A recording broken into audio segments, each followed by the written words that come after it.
What is a mistake? The dictionary will tell you that it's an action or judgment that is misguided or wrong.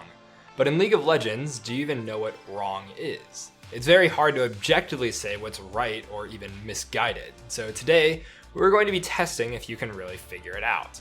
To do this, we're going to be using your gameplay. Every clip comes from our subscribers to the site. So if you aren't on it yet, make sure to go to skillcap.com so you'll be first in line to get featured. We'll be starting from the easiest to answer questions first and slowly working our way up to the harder ones. So make sure to stick around. With that being said, let's dive right in. Starting off, let's follow along with Kayn as he's about to participate in a team fight. Kayn has just finished his 2-item spike of Black Cleaver and Goredrinker. So going into this, he's in a really good spot to do damage and is also relatively tanky.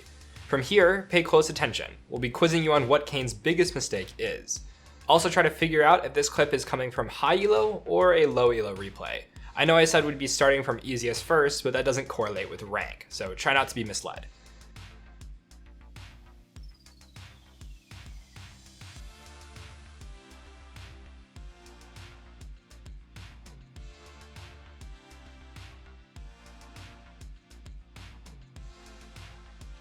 Two people getting randomly caught out solo pushing lanes right before a fight should be one indication that this isn't super high elo.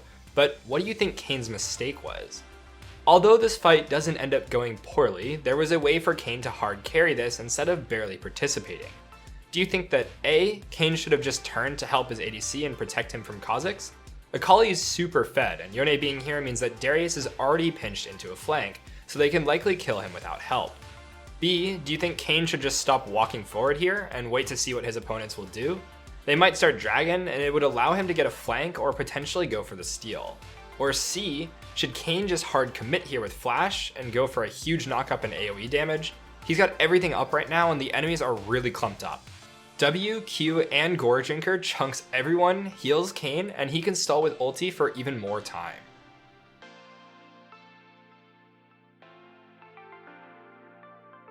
Okay, let's go over the wrong answers first. A is almost never correct. At this point, Aphelios has plenty of warning to walk away and never risk getting caught here. If he just walks this path immediately, he will always live here. His mistake of initially walking down into river and then trying to change his path is not Kayn's fault. Again, when he gets into our jungle, he can just turn to walk away from river here. Kha'Zix turned away and we're really just going to let Jhin hit us for free by walking down instead. Picking the inting Darius is totally fine. Kayn could have played it a bit better with skill usage and the way he walked, but it's not worth focusing on too much because ultimately Aphelios could have survived with better play and this is just a free pick. Moving on, flashing into the entire enemy team and getting damage off might feel enticing, but let's look at why it's not so great. While the enemies are incredibly clumped up, our follow-up is very far away. Even if we can hit CC and do damage, Yone and Akali are off screen and have no way of getting her to do anything anytime soon. It's likely that we would just go in, ult to stall time, and the enemy team would run even further away from our team, leaving us with a 1v4 when we come out. That means that the correct answer is in fact B. The logic here is that we are directly on a pink ward right now, and that means we are fairly confident that the enemies have no idea where we are. Even if they for some reason had a ward in the tri-bush or something that saw us get here, we can also use the fact that Kha'Zix has turned away from us as an indication that they don't really know what's going on. The remaining 4 members of our team are Janna and 3 melee DPS characters. In these situations, it's very hard to just fight front to back, as attempting to just run at our opponents means they'll be peppering us with Corki Rockets, Jhin Roots, and Morgana Binds, all while kiting back. To really have a shot at winning these kinds of fights, we need a flank, or some way to force the backline to stop kiting away from us and actually fight. This ward that we have here is the perfect tool to do this, as they might just turn the corner to try and place their own ward and not see us until it's too late. In fact, we can see just how insane this tactic is because our Yone and Akali actually do it during this fight, and that's why we win. They both waited out of vision and got onto ranged champions that would normally not be getting hit. If Kayn had just stayed out of vision here, Corki might have just walked into melee range, but instead, Kayn just takes his whole HP bar and damage at the start and can't participate. It's only through the enemy team having terrible vision and their incompetence in positioning that this fight is won. Alright, let's move on to our second example. It's the same deal once again. Trundle is massively ahead in this game. He's almost the highest level and at a whopping 3.5 items already with boots at 26 minutes. This dragon he's about to secure is also the Cloud Soul, and Baron is 2.5 minutes away. Keep this in mind and pay close attention.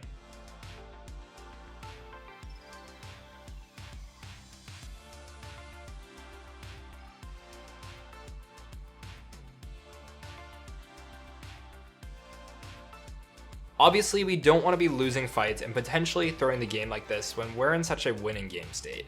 With 2 inhibs already and a soul, there are definitely better ways to close out the game, but instead, we lose this fight horribly and give the enemy a fighting chance. What do you think Trundle could have done differently? A, should he just go mid with his team here instead of splitting bottom? His team died without him, and he gave an opportunity for them to get engaged on without the strongest member being there. With Sono alive, maybe they could have ended the game. B, do you think Trundle should have just gone for the flank from bottom when he had the chance? Vayne is pretty out of position here and Trundle is really fed, so it's likely that Vayne could have just died right here and the game would have been over from that. Or C, should Trundle just not hit the Nexus tower at all, and instead just play for the triple inhib by hitting top tower? Clearly it was a bit too risky to take this fight, and we lost it pretty hard.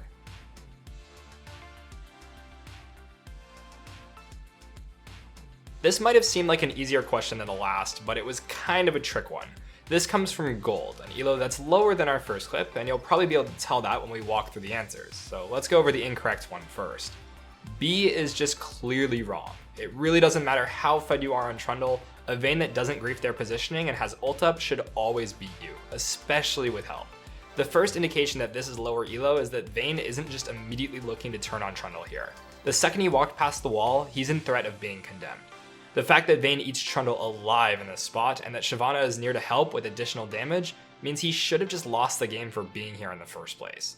Him not being dead right now and being allowed to push bot wave is just a mistake from the enemy team, so let's just go back to thinking about the other options. If you said that both A and C would have been better, then you got it. Either option could have worked and he would have won the game immediately. There's not always just one answer to these kinds of questions, and that's why this one was a bit harder to answer. Let's explore option A first. In solo queue, it's often important to not just think about the ideal play, but the play that works for your situation. If Teemo is top right now, we need to make a play that works with that. We can't change his actions.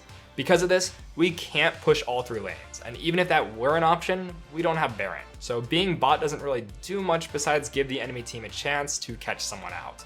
With Baron, being in multiple lanes would provide a ton of pressure. The more waves that you escort, the more value you can get out of your buff.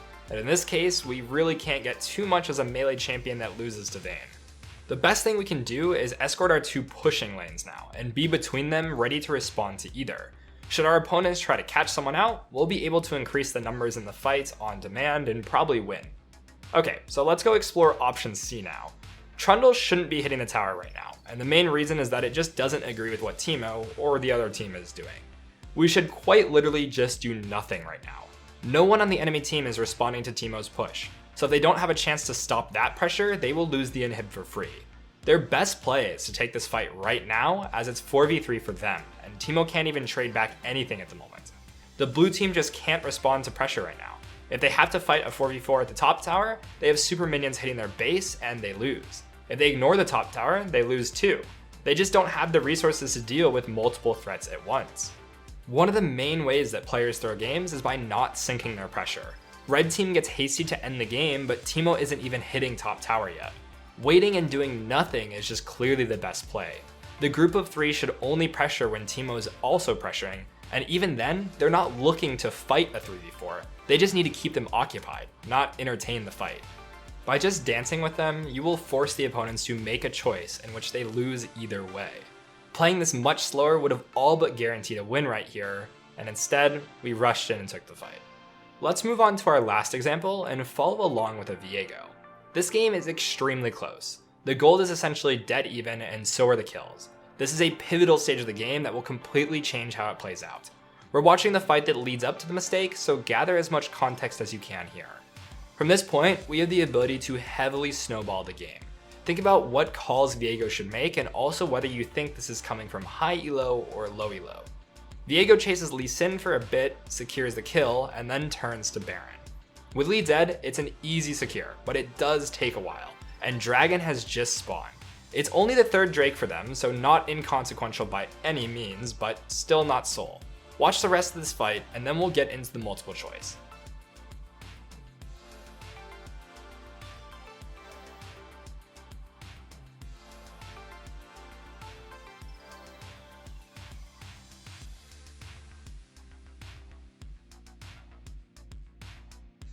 This replay comes from Masters and High Diamond ELO.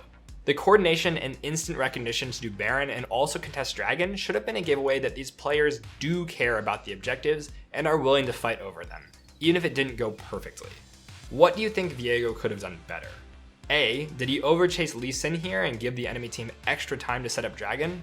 If they had just gone for Baron earlier, they probably could have contested both since it would be dead much earlier. B, should Viego just recall with his team after Baron? We don't have the setup for Dragon now, so being able to just spend all the gold we got from the fight would maybe let us just brute force it, or do something else. Or finally, C, should Viego just be happy with the 2 kills he got early on in this fight and decide to leave now? He picked up the Lee Sin body and has a pink ward in inventory, so he could just hop out over the wall and then run with Yumi's speed up, and the Viego R reset, and he'll probably live.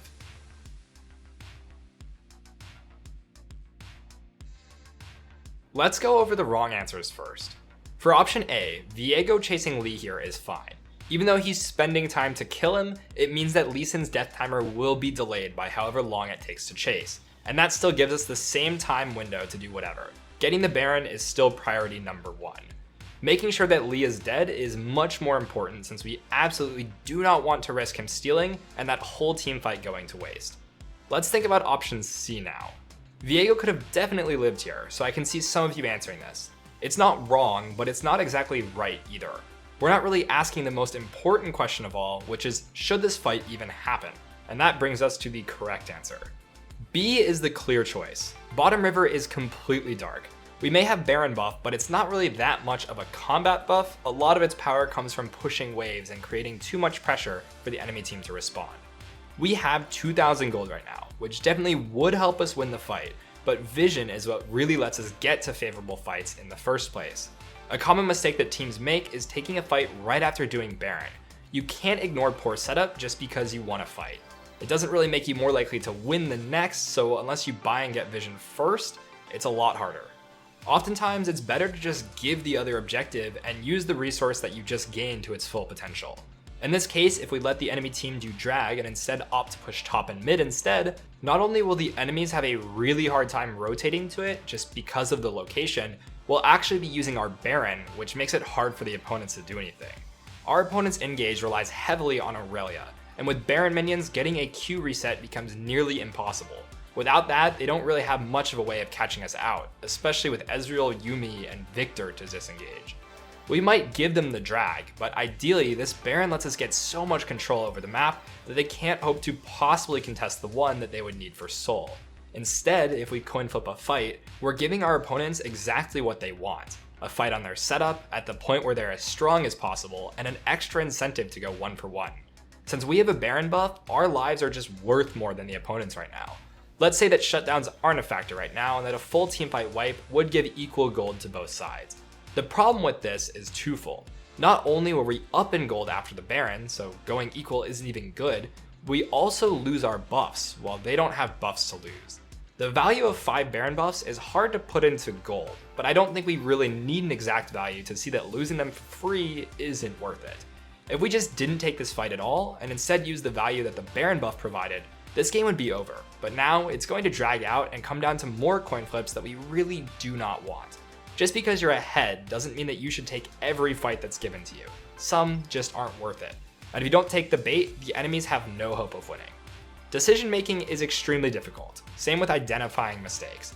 Through practice like this and through reasoning through thought processes, you can improve and make errors like these a lot less frequently in your games.